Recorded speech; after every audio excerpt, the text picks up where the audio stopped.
This is the B-side, B-side, B-side of marriage.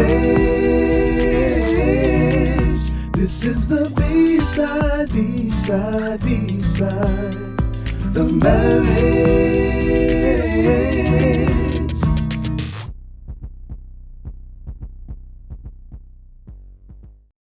Another episode of the Bside of Marriage Podcast. My name is Rashonda, and this is my husband, Jason. And this is a podcast where we talk about everything related to marriage, the ups and the downs, the A and the B side. If this is your first time joining us, welcome. Glad to have you. We are marriage champions. Okay. Yes. Like we are very passionate about seeing other couples, other marriages succeed, and we just offer up our advice and knowledge that we've obtained over almost 13 years of marriage. And so with that being said, the first segment that we like to have is where we share an A or a B side moment from the week. And as always, I go first. And as always, you go first. Mine is it was a B side, I guess, because last weekend my allergies were kicking my butt. Like all Saturday, I was tearing, sniffling, sneezing, and from that, I lost my voice. It was like Sunday to Tuesday, I lost my voice. I was completely out of it, but I'm coming out of it. I feel better. It's not as bad as it was this past week. Correct. But I'm better now. So, What about you? Oh, I have a Rolodex of B-sides. This has been a tough week. So I guess I'll just piggyback off of your B-side. Okay. So Jay was under the weather, which meant, this was really annoying because he just woke up one day and his voice was gone. Then as the day progressed, he got this cough. And then like the next day was when it was like mucus drain. And I'm just like, what's going on? Which would be fine if there was like over the counter, because like he's like, I don't feel bad. It's just, I can't talk. Then he's like, I have this dry cough. And I'm just like, okay, well, you need to take something so that you can start feeling better. But he was like, I don't feel bad. Okay. So all that leads me to my B-side, which was he's not sleeping through the night, which means I don't sleep through the night. And our schedules are pretty intense, so that I need to have at least 6 hours. Get at least 6 hours in. And I was not getting that. And that was like multiple days. To the point where it was like, I volunteered. I was going to sleep anywhere else but in the bed with you. But he ended up leaving. But I was just like, I can't go 3 nights without sleep. It just was not happening. And then what was weird was because like he would be fine during the day. But the moment it was time to go to sleep, don't know what it was. The drainage, the cough, it's just everything escalated. And I was just like, oh. And I'm a light sleeper. So that also did not help. I'm not. So that was my B-side. Yeah, pretty rough. It's been an interesting But we made it through. It's all good. We're making it through. So we'll be in full transparency. We're making it through. Hopefully he doesn't. You're sleeping better though. Yes, I am getting sleep, but then there's other things. But yeah, save that for another time. But hopefully you can make it through this episode without coughing, having a coughing fit or something. I hope so. And I left my water over there, so it's all good. Okay. So since his voice is here, we're going to let him produce this one. And so Jay, what are we talking about today? All right. Well, I've been kind of sitting on this for kind of a while, and it kind of just brings me back. Like one of my friends got married a few years ago. Okay. And when I was one of the groomsmen, I wasn't the best man, but he asked me to say something, to speak at the wedding. And it kind of, at first I was like, for what? I was like, I'm not the best man. So kind of, at first I was like, wait, why? And then it just, as I was just sitting there, it just really, it made me think like, hey, you know what? I was like, me and him have been very tight for years and years and years over. Now it's what, 30, almost 30. Wow. 30 plus years, 31 years, I think it was. Okay. Yeah, about 31. Ooh, man. Yeah. So, you know, from what he actually asked me to speak, not even when we speak about, he just wanted me to speak. And it made me think about something that I learned, that we both learned, you know, when we was probably in our third year of marriage. It was like, I was asked to actually speak at one of our marriage ministry monthly sessions. Mm-hmm. And it was on the covenant of marriage, but that's not what we're going to speak about. What we're going to speak about is the similarity of, I guess I want to say how the similarity between diamonds and your marriage. Okay. So I'm going to try to remember what I exactly said during the speech, and I'm not going to give you the whole thing, but what I said was the journey of marriage is like a diamond. It's formed under pressure, but the process is not overnight. Over time in your marriage, you'll face different pressures, and it could be from work, it can be from family, it can be from friends, or it could just be from what's happening in the world. And then this pressure is not meant to tear you guys apart. Instead, it's meant to bring you guys closer to each other, bonding yourself to one another. And then it's in these bonding moments where your marriage becomes stronger and shine brighter. So again, it was just something that, you know, I said, and it really just came off my head because I really, up until when they asked me to come up, I had no clue what I was going to talk about at all. But then it just kind of just clicked in my head. It's just like, you know, for somebody who's about to get married, you know, what's something that I can impart on them? And again, like I said, you know, this is something that I did some research on when I had to speak at our monthly session on the covenant of marriage. And it kind of intrigued me because it's like, okay, you know, when we get married, but the big thing is you want to get a diamond.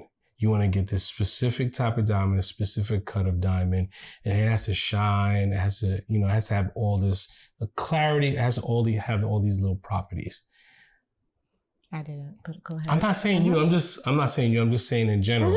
But we never think about how that came to be the way it looked. Oh yeah. You know, so that's where it's like, you know, I'll give you some like, I guess, some information about like the formation of a diamond. So I only put down 3 things because I kind of want to get them all together. But one was it takes materials in the earth that are deep down in the earth to bond with one another together. And then in order to get this diamond from these materials, it has to have a critical temperature and a specific pressure needed to create this natural formation of what they say is coal, which is made of carbon. And the temperature that is needed is basically at least 2,000 degrees Fahrenheit. And the pressure that it needs is 725,000 pounds per square inch. Okay. That's roughly 4,000 Asian elephants standing on your toe. Why do elephants gotta be Asian? No, it's a specific type of elephant. So are they like the biggest elephants? That's what I'm trying to figure out. I believe so. Yes, okay. They're one of the biggest ones. I don't know how many tons they weigh, but that's what I'm trying to. Okay. Yeah, so it's approximately roughly 40,000 Asian elephants standing on your toe to get the pressure that you need. So you need 2,000 degrees Fahrenheit and 725,000 pounds per square inch, which is those 40,000 Asian elephants. And then it takes roughly 1 billion to 3.3 billion years for for it to actually... One diamond. Yes, one diamond. Okay. So when I kind of think of kind of those little things we just talked about, I came up with, and I want you to kind of tag in. When I say tag in, but I want you to kind of tell me what you think. So the first part, how does this relate to marriage? And when I say relates is, when we first get married, there are some things that you need, in your marriage, which forms the bonding. You're gonna, like I said, you're gonna deal with some type of pressure that's coming from the outside of your marriage. Mm-hmm. And then again, your marriage takes time. It's not something that you get from day one. It takes time to get that, I'm gonna say that luster, that shine that you need. Okay. It's not something that's done overnight. So I know it was a few weeks ago, we talked about one of the critical things for us when we got married, that we needed to bond with each other, which was commitment. That was one of them. You don't think that's... The first thing that you need in order to bond, you have to have an attraction toward each other. Okay. I feel like the bonding stuff, that's pretty much, I feel like that's before you actually say I do. But the attraction you're saying? Mm-hmm. Like the materials, so you said like, it takes certain elements within the earth to bond together to then start this process of forming a diamond. Okay. Right? Yeah. So I see like the attraction and then commitment, like those elements bonding together. Okay. To then say, hey, we can get married. Okay. So that's my answer. So those are the materials that we needed to bond with each other. I feel like, we need to be attracted to each other. Okay. And committed to like, oh, okay, this goes like, so attraction is, a very physical thing, right? Mm-hmm. But the commitment, but paired with commitment, then it creates like that steady relationship. Okay. So you're like, oh, I'm committed to you. Yes. And y'all start understanding your likes, your dislikes, blah, blah, blah. And then you're like, oh, I can see us having a future together. Okay. So at that point, you're bonded. Okay. And then you get married. And then... Or you have a wedding or whatever, and you sign the paperwork. And that's when the heat and the pressure come. Okay. So I guess, so you don't think... So what are you thinking? No, so you don't think throughout us, and I'm just going to use us, before we got married, that there wasn't some type of trust that we needed with one another? Like you generally, okay, so I feel like we had a general trust. Okay. But at the end of the day, I don't know, we had a long distance relationship. Yeah. So I basically just had faith that what you were telling me was what you were telling, or was what was happening, and vice versa. Okay. I don't know. Okay.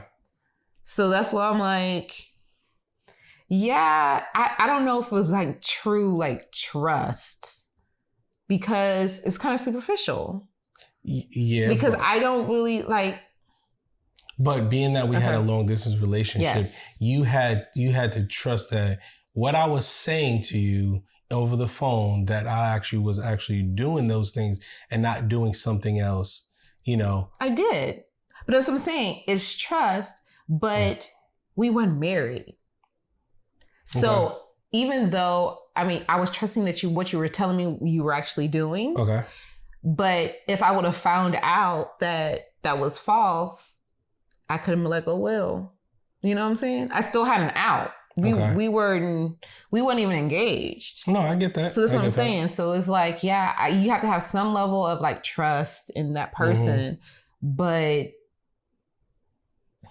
really commitment. Like once you decide that you're going to get married, at that point, I feel like that's when all the other components come into play.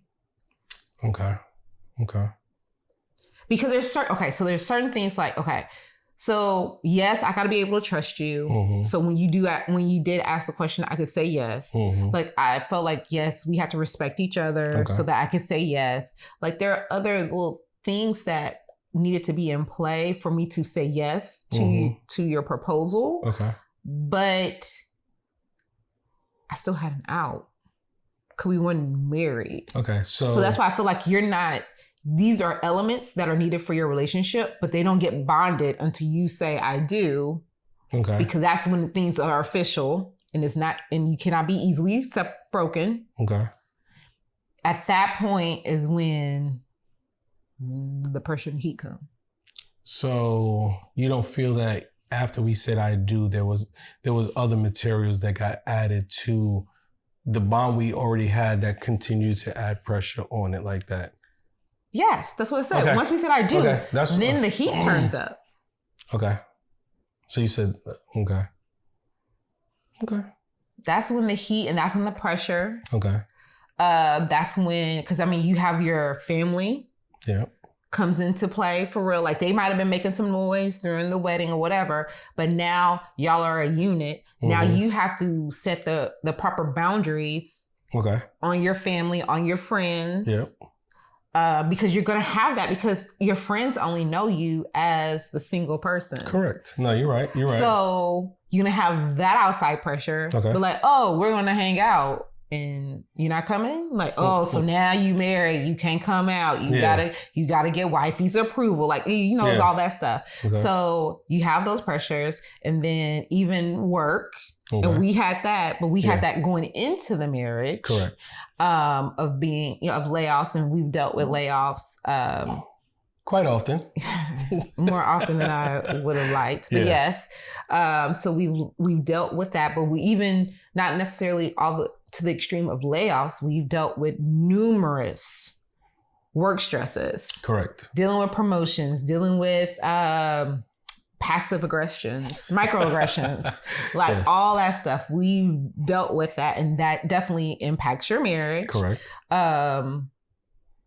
Finances. Mm-hmm. That's definitely a stressor and a pressure point. Kids, parenting, pregnancy, not even, but like pregnancies.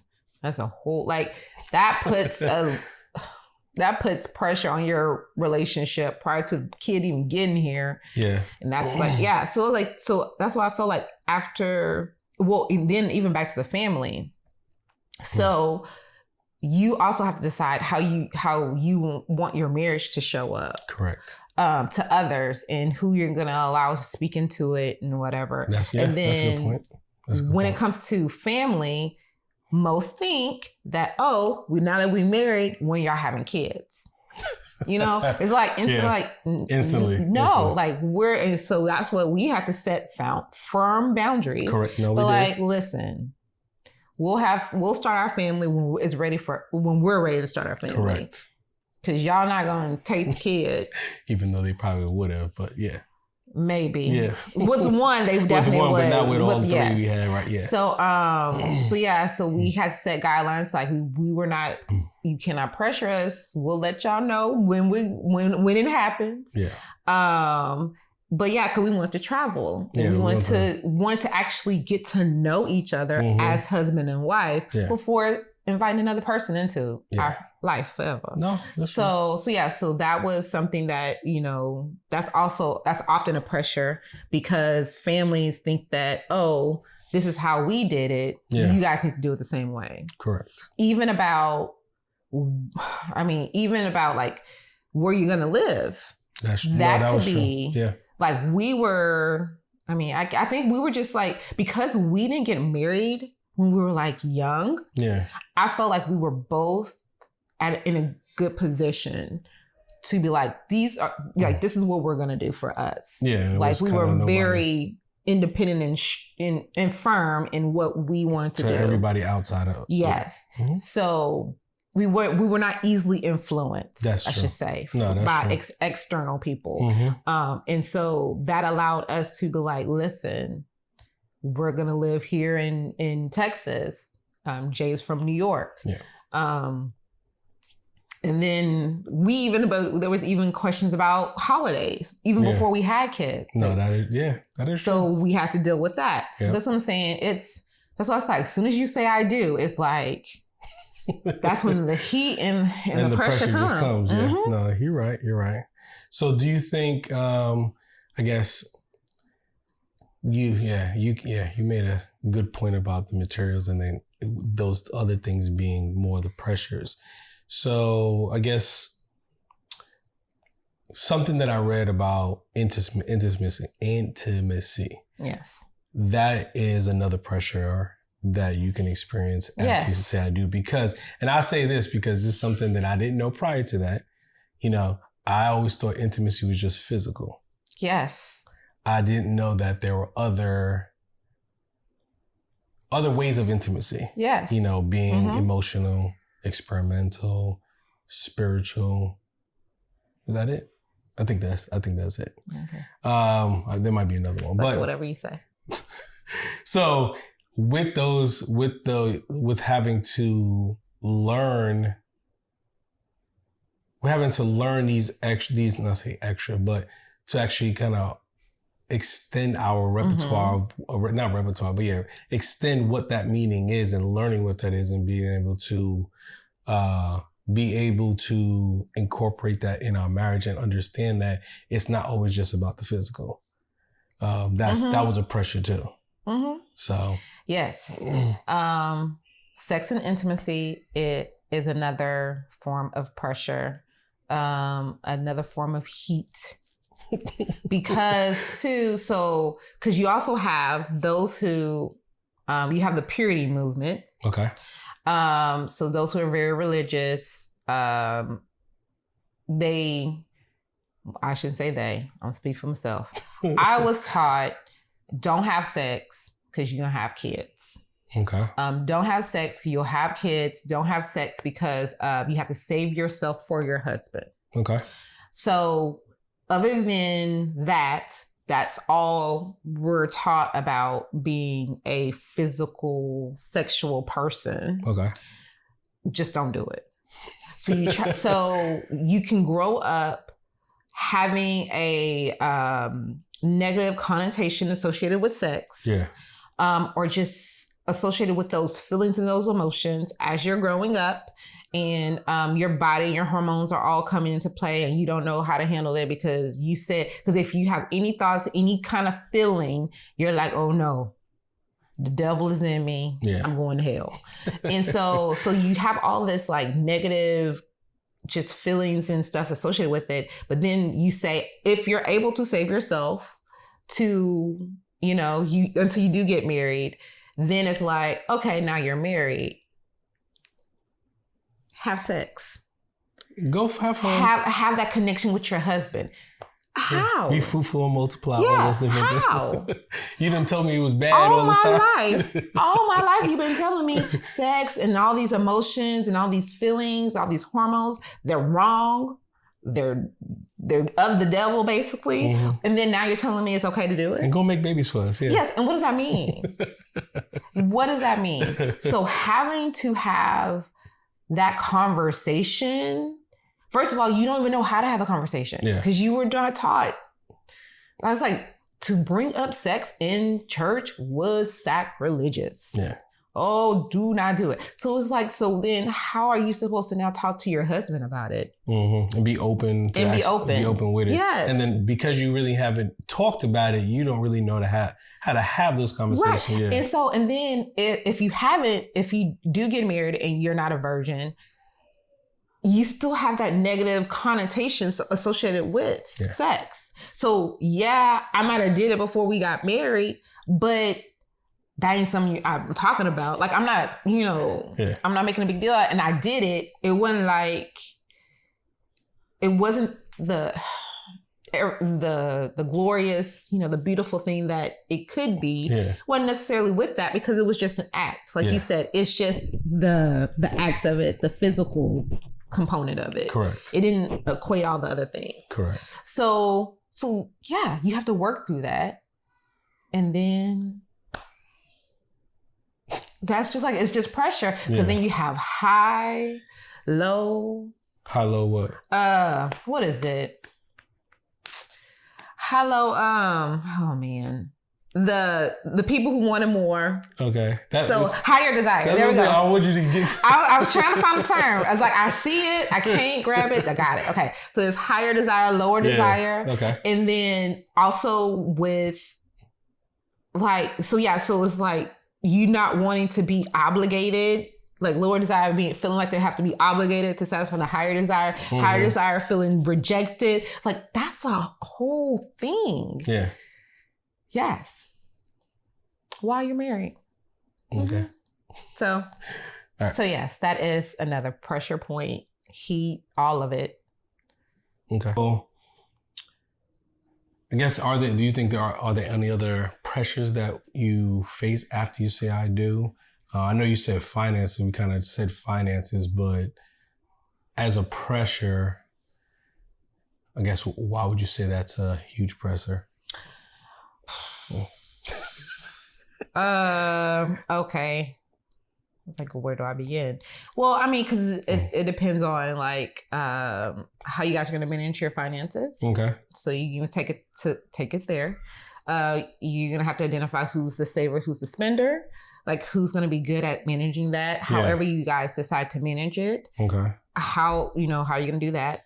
You got to prioritize dreams and goals. Yeah. Because you might be wanting something completely different than what I want. Correct. And that could be, buying a house to buying a new car, car or taking a certain trip or whatever. There's so many things or whatever.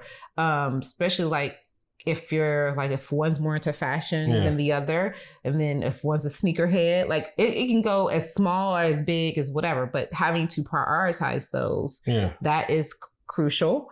Also too, you have the higher earner. Okay. And so that could be a pressure if that person is not the husband, which is what society deems that should be the person who makes the most money. Correct. Should be the husband. And I know there's a lot of women out there. I know in our case, for the large majority of our marriage, I was a higher earner. Mm-hmm. And so then so you have that, I didn't have a problem with that. So I know, but it's still a pressure. It's still something that needs to be addressed because it can start off that the husband being okay with it. And then, but as her career progresses, it could become an issue because now it might just be a little bit to a lot, or he might have to sacrifice his career, upward mobility for hers. That wasn't our situation, but like as you're going up, and you're going to the C-suite of things, it'll take the wife more so away from the household. Yeah.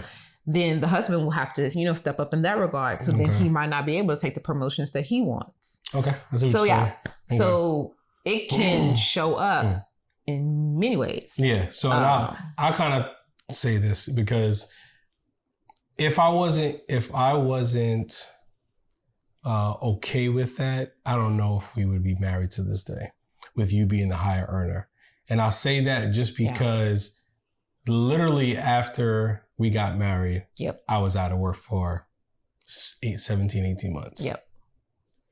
Mm-hmm. So that would have been a problem. We'd probably been arguing about it all the time. But because I was okay with it, I'm not saying okay, I didn't get into where I needed to do this. I needed to be, the heavy earner. It wasn't about that because when we got married, it was about us. So anything that we did financially that would bring money to the house was us. It wasn't like it was she's the main breadwinner. Okay, I gotta ask her for money to go get something to eat. Well, no, but we had to work through that because I want to talk to my independent ladies for a second. I was very independent. Like I said before, I didn't think I was getting married. So of course, when he got laid off, I didn't see it as being a problem because nothing changed in my eyes. Mm. I was still independent, but I had a husband, but I was the higher earner. So I initially I was like, I kind of facilitate work because I was also taking, like, I took care of my finances, and then the way Jay took care of his, I said no. So, we agreed upon that. We agreed that I would manage the money. So for me, it didn't necessarily change, but we had to have a conversation because I did have to shift my mindset. I had to shift my mindset as like, even though I am doing a lot of the stuff that's associated with our money, it is our money. And I didn't want to make him feel some type of way, because also too, I didn't want him to just take any old job, because I knew how educated he was and how talented he was. I was like, I don't want you to just take any job just so you can feel like you're contributing to the household. Yeah. But we had to have that conversation and work through it, because it didn't come just naturally. Yeah. So that's all I wanted to add that in. So, but yeah, so, no, you're right. Because we did have to have some of these conversations because it wasn't at first, but after I wasn't getting jobs, that's when for me, I was more like, I got into that mindset, well, I need to, we're together, we're married, but I need to bring something to the table. And it wasn't about, I need to find a job that equals how much she had. Right. For me, it was more that I needed to bring something else. Right. So. Right. And I wanted him to get a job in where he wanted, like in his career, like what he wanted to be doing, not just getting a job to bring in a check. Yeah. And then also we were trying to prove a point to others as well. Yeah, you sure right. So that's more of the outside pressures. It was outside. Yes, it was outside pressures. Yeah, outside pressures. That was saying I was naysayer. Just say I was a naysayer. That I wasn't worth it. That's all. Yeah, he was lazy. Yeah, it is. Just say it. Yes. So there are people saying that he's lazy. He's just marrying you to level up in that sense. And I was just like, no, but yeah. And so, but what's funny even about that, and that's the one thing about pressures, they're going to come. Yeah. The pressures are going to come, the heat's going to come, but the way you tackle it is what makes the difference. Correct. So yes, we had those external pressures and beliefs trying to be placed on our marriage.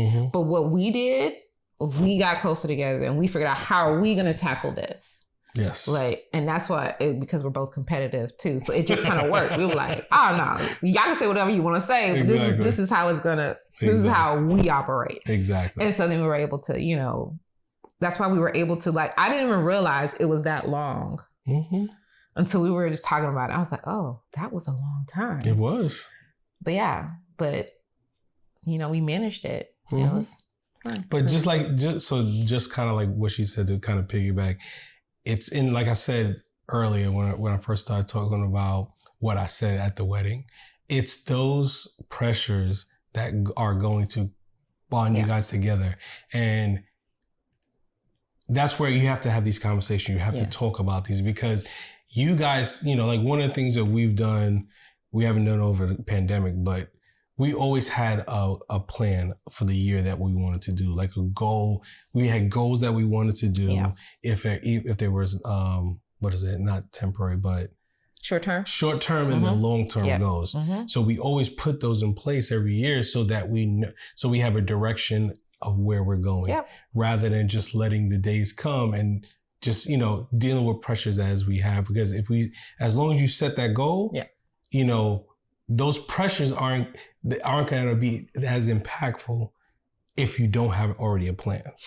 So, but yeah, that's, that was one of the things that, I kind of want to, bring to everybody, because you're going to face pressure, but it's how you guys deal with the pressure. And it's not about how I deal with the pressure by myself, because we're separate people. We deal with pressure differently, but it's about us. It's about our marriage and how are we going to deal with this pressure together. So, and then the last part, I kind of want to, we'll go into it, and I don't think it's going to be too long, but it's, the time, like I said, the formation of Diamond, it takes a long time to do this. So,